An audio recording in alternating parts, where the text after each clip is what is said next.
Magandang araw po sa inyong lahat at muli po, welcome po dito sa inyong paboritong programa.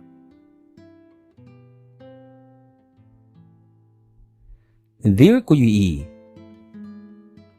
please call me Ian sa iyong email and please hide my identity po kung sakaling makilala niyo ako or makapag-hint sa stories ko kung sino ako.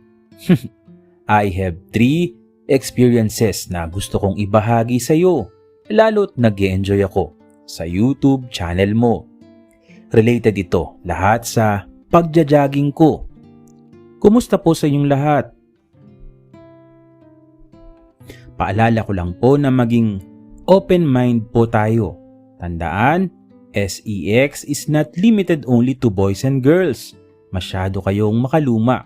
Kung hindi tanggap, edi wag nyo na pong pakinggan. Let's promote positivity.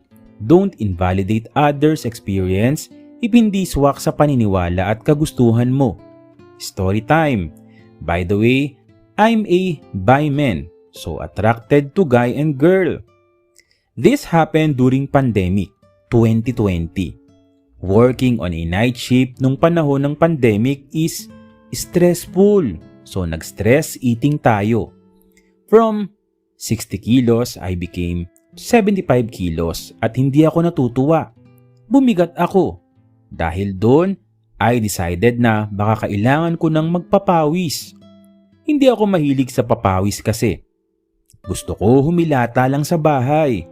So July 2020 to August 2021, naging seryoso ako sa papawis at na-enjoy ko to. This story happened between those time. So ngayon, tinamad na ako. So naging 80 kilo na ako. Pero okay lang, at least 5'6". Hindi ako mukhang gasol. Honestly, I will not say na gwapo ako kasi hindi talaga. Hindi ako attractive in other person's perspective.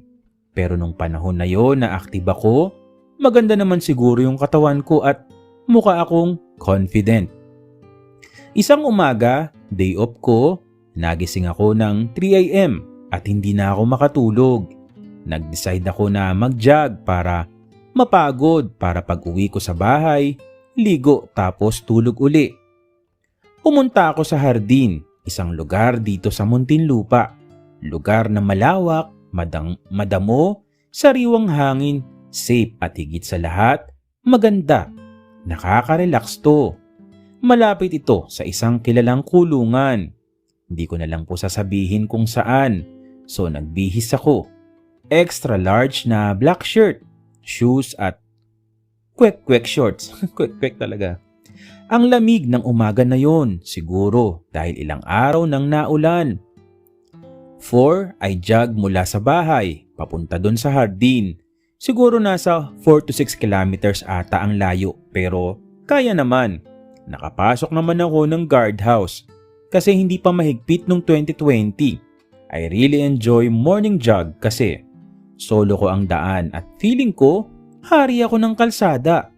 Masarap lang kasi malamig ang hangin. Habang binabagtas ko ang daan, nagtaka ako kasi maraming tao. May nakasabayan din ako mag-jogging noon. Marami sila, mukhang mga nagte-training, mag-men in uniform. Mga men in uniform. Nung pagod na ako, nagpasya akong maglakad at stretch nung nasa hardin na ako. Nung nagtanong ako sa isa, 3:00 ng umaga pa silang natakbo daw. Kaya humanga ako. Malalaking tao sila. Maganda mga katawan, lalaki man o babae. Hindi ko na rin sila pinansin kasi training nila yon. Ang akin lang sana, kayanin nyo. Mahaba-haba pa ang training nyo para maging men in uniform. Tapos may naalala akong kwento sa akin na nang mag-download ako ng isang chatting app. Nabasa ko kasi sa Twitter na may isang app na pwede for friendship or hookup. I went to install. Then lagay ng name. Then jogging uli. Nag-jog ako ng isang ikot. Tapos may nag-chat uli. Sabi ay meet up daw. sabay daw kami mag-jog. So ayun, inantay ko siya sa isang batibot. Around 4:55 na to siguro, sobrang dilim pa. Walang sasakyan, malamig ang hangin na tumaambon. Ako lang mag-isa pala sa isang mapunong kalsada. Madilim, mahangin. Sabi nung kachat ko, malapit na siya. Wala naman ako nakikita kaya kabado ako. Maya-maya may lumapit sa akin. Isang matangkad, 5'9" na lalaki. Payat pero matipuno. Malapad ang balikat. Naka-blue shirt at short. Maputi, sinito. Matangos ang ilong. Maganda ang kilay. In short, guwapo. Like what the cute person, ang guwapo naman nito. So hindi ako nagpapahalata. Kumustahan at kwentuhan uli. Nang konti sabay jog. Habang nagja-jog, tinanong niya ako, ano daw ang trip ko? Bakit daw ako nag-jog ng umaga? Sabi ko nagpapapayat kasi may kadate akong babae, which is true. May pinaghahandaan akong date sa isang babae. Nagtanong siya kasi bakit daw ako online sa app na yun. Sinabi ko looking for fun and friends. Sabi niya siya rin daw gusto niya ng fun. Kasi pagod siya. Tapos tinanong ko siya bakit wala ang mga kasama niya. Sabi niya 1 hour break daw sila. Nagte-training siya to be men in uniform. Pala, so matikas siya. Then tinanong ko siya ano ang gusto niyang gawin. So niyaya niya ako sa sulok na bahagi ng hardin. Matataas na damo, madilim mapuno. So, safe. Sinabi niya na silahi siya pero secret lang daw. Seeing his eyes, nakakatunaw. Ang sarap niyang alagaan. He is 22 nung time na yon. Tubong Batangas. Napadpad sa Manila kasi gustong magpulis. Sa lamig ng panahon, kahit pawisin, we kissed. Oo, halika na parang walang bukas. Nagtanggal kami ng shirt. Then, romansa. Pati yung kanyang nipples. Ganon din naman siya sa akin. Kumbaga ba ay nalantakan namin ang aming mga katawan. Kahit pawisin. Kahit papaano amoy baby powder naman kami. Sa parte niya, siya itong may 6-pack abs. Ako wala. Medyo flat tummy na lang nun. Then lumuhod siya. Nabigla ako kasi bakit siya lumuhod. Tapos ay pinastanding ovation niya ang aking pops. Nilantakan niya yun. At ilang araw na pa naman akong walang palabas so solid yun. Isa sa masasarap na lantak sa akin yun. Pinipigilan ko ang ungol kasi halos lamunin na niya lahat. Kita ko sa mukha niya na kahit madilim ay nasasarapan siya. Sinabi niya sa akin na nakita niya daw ako nung nadaanan nila ako nagja-jogging at ang ganda daw ng katawan ko. Saka parang moreno kaya nataypan niya. On my end, seryoso ba? Then, lantak uli. Kaya habang ginagawa niya yun, hindi ko napigilan na sumabog na ang bulkan at nilunok niya. Tapos ginawa ko ay ginaks ko siya. Sabi ko, may singaw ako kaya hindi ako lalantak. Niyakap ko siya mula sa likod tapos pinapam ko yung aking pop sa likod niya. Then, ginaks siya. Na-enjoy niya yon kasi talagang naka-standing ovation yung kanyang pops. Siguro malaki yun. Siguro nasa 5 inch. Tapos, hinalikan ko siya sa batok. Pigil hininga siya kasi malapit-lapit na. Maya-maya, maraming sumirit. Pagkatapos nun, nagbihis kaming pareho. Tapos, babay na. Nag-thank you sa isa't isa. Tapos sabi niya, next time uli. Hindi ko nakuha yung number niya. Nakakalungkot kasi naging busy na rin ako sa trabaho. Sabi niya pangarap niya maging pulis kaya sana hindi lalabas ang sekreto niya. Sabi ko okay lang sa akin. Hindi ko kinuha ang name niya para walang attachment. After mangyari ang trip namin, uminom akong water sa isang tindahan. Nag-jog uli ako. Mga 6 AM nakita ko siya. mag-isa na pinaparusahan. Kasama yung maraming trainee, pinaparusahan siya. Ang reason kung bakit siya pinaparusahan kasi late. Ang gwapo niya pala talaga kapag maliwanag na. Nagkatinginan kami saglit at ngitian. 2023 na, hindi na ako nagja-jogging, hindi na kami nagkita. Pulis na siguro siya ngayon at masaya ako para sa kanya. Another experience uli. Maraming salamat po sa positive feedbacks from the first morning jog. These stories na i-share ko ay totoo as I remember it. Ang salamat po sa inyong lahat. This story is my experience as a buyman. This happened during pandemic around 2020 to 2021. Nagkaroon ako ng routine na mag-jogging at least 1 to 2 times a week kasi ako ay nananaba na. Hindi naman kasi ako athletic. I really enjoy the jogging na walang halong ibang intensyon. Again, sa aking pictures, I will not say na gwapo ako. Kasi hindi talaga. Hindi ako attractive in other person's perspective. Pero nung panahon na yon na active ako, maganda naman siguro ang katawan ko at mukha akong confident.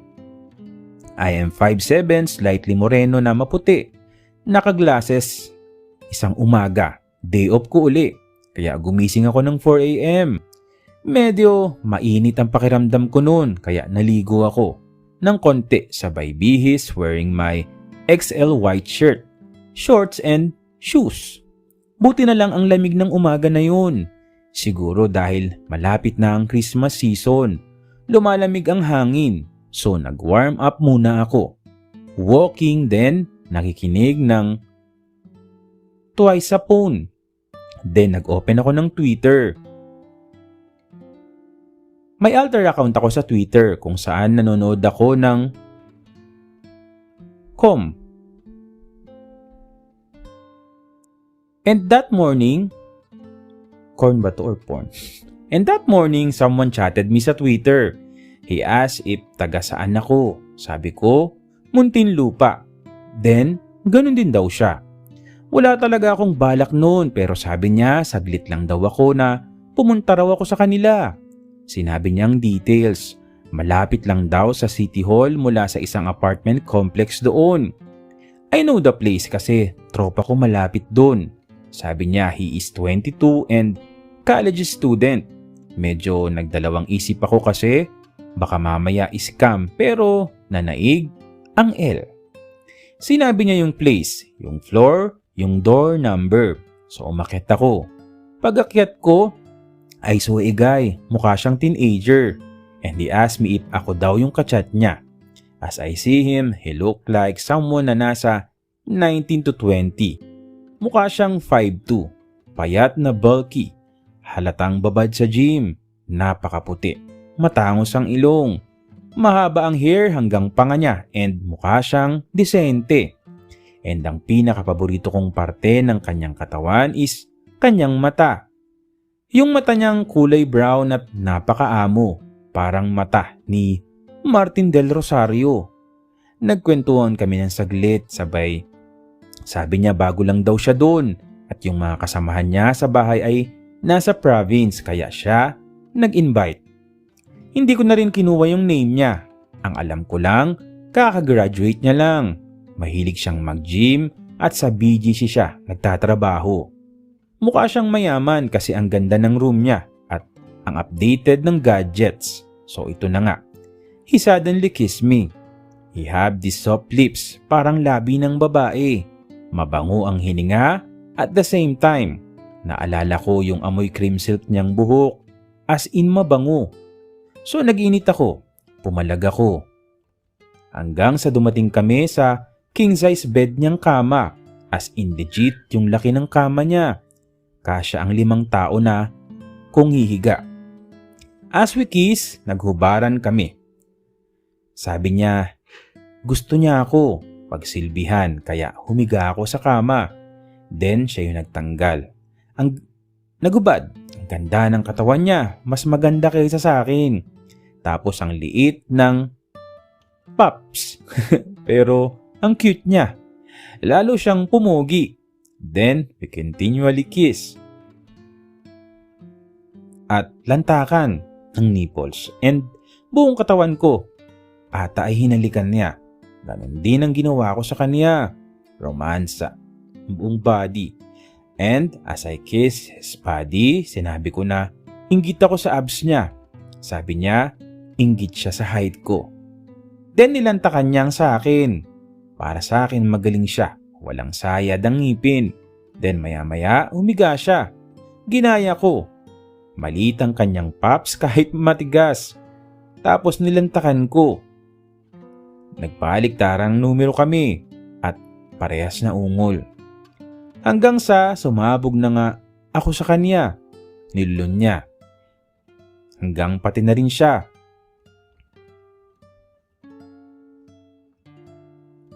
Magaling kasi ako nung pasabog na. Nilaro ko na lamang ang kanyang pops. Nagpahinga kami ng konti noon, then nagsimula kami uli. Sabi niya gusto niya raw na magpapasok sa kanyang lagusan. Tapos ako noon, takot ako noon. Sabi ko ay yung aking daliri na lamang. First time kong makakita ng gwapong lalaki na nasasarapan habang naglalaro ako. Though mukhang nasasarapan siya pero hindi ko pa rin ginawa na pumasok kasi walang proteksyon. So habang ginagawa ko yun, nilalantakan niya ako. Para rin kaming nagbaliktarang numero. Matagal din. Hanggang sa hindi ko na kinaya. Sumabog ako sa kanyang bibig. Maya-maya bigla siyang sumigaw na tapos na siya. Basang-basa ang puso niya ng kanyang krema. Hapong-hapo kami noon, kaya sabi ko, pahinga na kami. Nag-breakfast kami sa kanila, then after we ate, nagbanlaw ako ng katawan. Then, umuwi na ng 6 a.m. Matagal din kami sa kanila. Halos 1.5 oras yun. Hindi na ako nag-jogging pagkatapos kasi pagod na ako. I really enjoyed that morning. Hindi na rin kami nagkita at nagkontakan pa. We really closed the connection as we respect each other's secret na kami lang ang may alam. As I know he is discreet gay and he wanted peace of mind. Walang nakakaalam noon sa family niya. Hindi ko nakuha ang number niya. Nakakalungkot kasi naging busy na rin ako sa trabaho. Kasi OT, kung OT talaga 5 days, 12 hours ako a week. Minsan, nakikita ko siya pag nadaan ako sa malapit na apartment nila. Tinginan lang kami at parang wala lang. Pero as we know, namumukhaan namin ang isa't isa. I saw him with his girlfriend.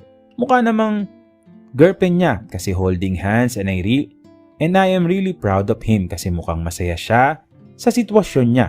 Nakakainggit na all my girlfriend. Ayan, akala ko may nililigawan. Ikatlo kong karanasan ito na aking ikikwento habang ako ay nagja-jogging. As I know myself, masasabi kong bisexual ako. Attracted ako sa boy, sa girl, romantically, physically, emotionally, and through sex appeal. Feel ko minsan sobrang straight ko rin kasi kahit ganito ako, tropa ko, puro lalaki and hindi ako na-attract sa kanila kahit maraming gwapo sa kanila. I also have pretty sexy girlfriends. Sila rin naman, sa pagkakaalam ko, straight ang tingin sa akin. Someone I found myself attracted to gays and lesbians. Somehow. Siguro, pansexual o panlahatan na talaga ako. Pahingi namang payo sa comment section. August 2021 nung huli akong mag-jogging kasi magiging busy na ako. Wala naman sa intensyon ko ang palagi ang maghanap ng makakasalo sa init. Siguro, minsan, palay na ang nalapit sa manok. Siguro, malakas talaga ang appeal ko. Hindi lang ako aware. Eme. I woke up 3:30 a.m. and jogged by 4. Nagmask ako.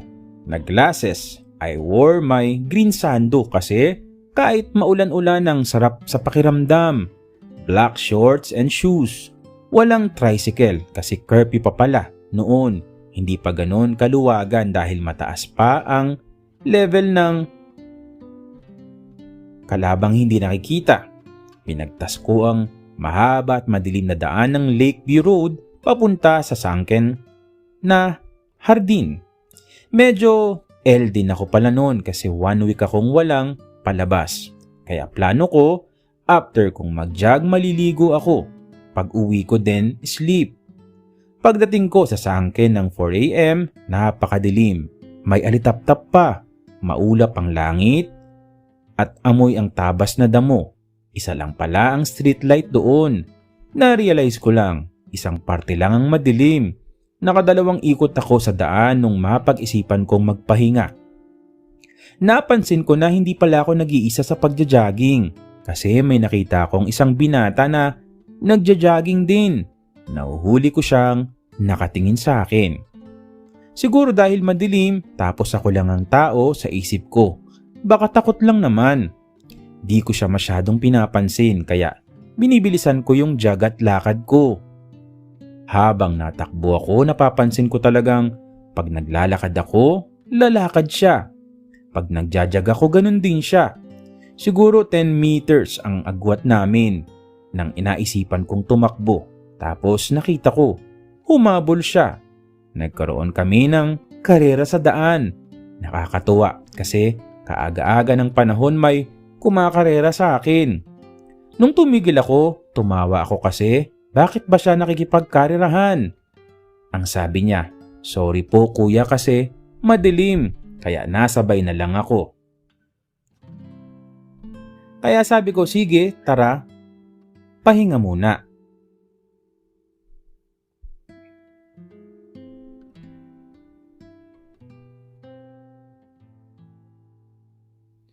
Habang nagpapahinga, nalaman ko na malapit lang daw siya doon sa sunken garden. Wala daw parents niya kasi may work. Tapos nalaman ko na 19 years old siya at mag-aaral pa lamang ng kolehiyo. Pinagmamasdan ko siya. Naka-t-shirt na malaki na brown, dark blue na shorts, then rubber shoes pang basketball. Medyo kulot, clean cut, naka-brace, payat, moreno. Siguro nasa 5'5 siya kasi 5'7 ako eh. Medyo boy scout na high school yung vibes niya. Napansin ko na may pagkabumbay siya kasi ang ganda ng pilik mata. Matangos ang ilong. Kwentuhan kami saglit at tawanan. So ayun na nga, base sa kanyang asta mapapansin ko na lambutin siya. Kasi alam mo yun bilang isang bay, masasagap ng gaydar mo. So tinanong ko siya bakit siya lumapit kanina nung nagja-jogging ako. Sabi niya kasi nakikita niya daw ako minsan, sa kamukha daw akong mabait. Humaba ang usapan hanggang sa tinanong ko kung may girlfriend siya. Sabi niya, wala. Tapos boyfriend, sabi niya wala pa daw. Fling-fling lang daw. So tama nga ang hinala ko. Sabi ko nauuhaw ako. Pwede bang makiinom? Sabi niya sige po. Maliwaliwanag na to. Nang umalis kami at dumarami na yung mga tao. Pumunta kami sa kanila at uminom ako ng tubig. Maganda ang bahay nila at may sofa. Hinubad ko ang shirt ko at umupo. Pagkaupo ko, binuksan niya yung TV at fan. Pahinga talaga. Tumabi sa akin. Ang itago natin sa pangalang Brian. Brian. Tapos sinabi niya, Kuya, masakit ang katawan mo? Hilutin kita. So yun nga, dumapa ako Kuya E. Pinahubad niya sa akin ng lahat. Pwera lang yung brief. Tapos, minasahe niya ako. Umupo sa likod ko. Dama ko yung kanyang pop sa puwet ko. Para sa akin, wala naman yun. Minasage niya ako sa likod ko hanggang sa unti-unti na niyang tinanggal ang huling saplot. Sabi niya para daw mamassage niya yung aking likuran. Sabi ko, sige lang. Nilingon ko siya tapos pagkatingin ko, nakabrief na lang siya. Kaya pala dama ko siya. So ayun, minasahe niya ako ng buo pero ang init ng palad niya. Nilaro niya ang legs ko tapos may padali sa aking lato-lato. Humarap ako. Minasahe niya ang dibdib hanggang tiyan. Kita niya ang aking pops. Sabi niya, okay lang daw. Umupo siya sa aking puson kaya tama ko ang hiwa sa kanyang likuran. Sabay lang kasi. Ang sarap lang kasi. Ang lambot at ang bango niya pa. Maya-maya hinawakan niya ang aking pops at nilantakan. Hindi ko naman siya pinigilan. Tapos umupo ako. Naghalikan kami. Lantakon lantak. Pati pagsipsip sa dila. Dinilaan mula tenga pababa ng leeg hanggang dibdib. Kahit mula mukha siyang Bombay, di siya amoy baktol. Amoy downy siya. Pati ang nipples ko may ginawa siya. Tapos, ginalingan ko talaga. Ganun din ang ginawa niya. Maya-maya nilantakan niya ako. Ang galing niya at walang sayad. At higit sa lahat, masarap. Sabi ko ay, malapit nang sumabog ang bulkan. Hindi niya binitawan. Ibig sabihin, nilunok niya yun. At bilang ganti, pinahiga ko siya. At syempre, romansa sa kanyang katawan. Dibdib, hita, lato-lato. Tuhod, likod, pati paa. Ilantakan ko. Ginalingan ko kasi alam kong nasasarapan siya. Nilaro ko ang kanyang lato-lato. Napapaipit ng hininga at nagmamakaawang lantakan ko. So, nilantakan ko na nga. Hindi ako sanay lumantak pero sa gigil ko, ginawa ko, hindi ko tinigilan hanggang sa umunat nga ang hita niya at lalong lumaki. Sa aking bibig lahat. Sumirit yun. May nalunok akong konti pero niluwa ko sa lababo. Hingal kaming dalawa pero naka-standing ovation pa rin. Sabi niya ay, pumasok daw kami sa lagusan. Sabi ko hindi ko kaya kasi masakit yun. Sinubukan ko one time pero masakit, ayoko na. Sabi niya siya na lang daw. Walang proteksyon. Tapos umalis kami sa sofa, lumipat kami ng room. May maliit siyang kama. Doon sa kama niya, pinahiga niya ako. Tapos nilabas niya sa cabinet niya yung proteksyon. Meron pang DILDO, isang SEX cup at pampadula. Sabi niya, gamitan ko raw siya noon. Tumalikod siya at nilagyan ko ng lube ang kanyang lagusan at ginalaw ko yun. Nung una na nasaktan siya, maya-maya okay na siya at naungol. Gamit yung 6-inch na DILDS ay ipinasok ko. Matagal sa una pero binilisan ko ang hugot at baon. Minsan, nilalakasan ko. Napapaungol siya. Hindi na ako nakatiis. Nagbalik tarang numero kami. Yung aking pop sa kanyang bibig. Siya naman nakabukaka. Naglaro ako sa kanyang likuran gamit nga yung DILDO. Habang siya ay nakalantak. Enjoy na enjoy ako noon. Maski rin siya. Nagpalit kami ng pwesto habang baliktarang numero. Siya ibabaw, ako sa ilalim. Habang naglalaro sa likuran, ginamit niya yung XEX cup sa aking pops. Masarap pala sa pakiramdam nun. Habang nilalaro ko ang kanyang likuran, nilalaro niyang sa akin. Maya-maya ay sumabog na nga ang bulkan sa loob ng cup. Siguro pakiramdam, ganun pala ang pakiramdam kapag sumabog sa loob. Ang sarap pala talaga. Maya-maya ay nanigas siya. Hita hanggang sa likuran niya at likod. Na hard pump ko siya. Gamit nga yung pinagamit niya. Ayun, sumabog ang bulkan. Basang-basa ang tiyan kong nasabugan niya. After noon, hingal kami. Tawanan, sabi niya. Ang galing ko daw lumaro. Pagkatapos noon, nagpunas kami at nagmanlaw sa CR nila. Walang mali siya. Sabi niya kahit doon daw muna ako sa kanila. Kasi tanghali pa raw dating ng parents niya. Pero sabi ko, may pasok ako. Hindi pwedeng magpalit kaya umuwi ako. Pagkatapos ko magbihis, nagpaalam akong umalis.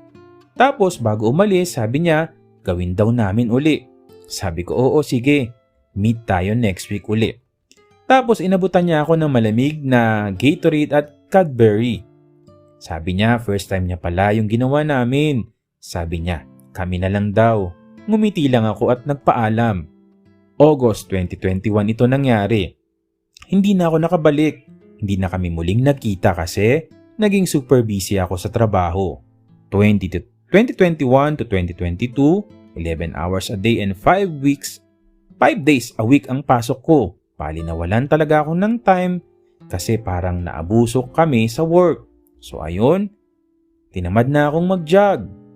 Yesterday, nagtimbang ako sa sarili ko. From 69 kilos, I am now 89 kilograms.